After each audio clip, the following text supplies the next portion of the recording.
اکتوبر سے شروع ہونے والے غزہ پر حملے کے بعد سے تقریباً 1000 فلسطینیوں نے قرآن مجید حفظ کر لیا ہے۔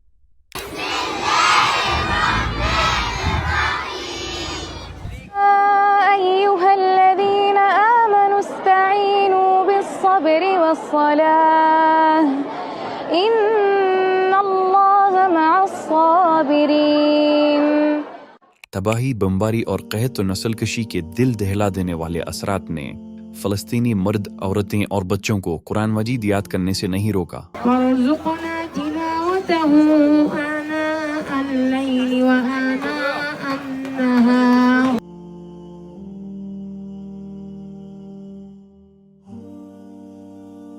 جب مسجدیں تباہ ہو گئیں تو انہوں نے غزہ کے مختلف علاقوں میں چھوٹے شیلٹرز اور مساجد کے خیموں میں قرآن کی تلاوت اور اس کو حفظ کرنا شروع کیا، اور خاص دنوں میں جیسے یوم عرفہ کو سینکڑوں حفاظ ایک نشست میں قرآن کی تلاوت کرنے کے لیے جمع ہوئے۔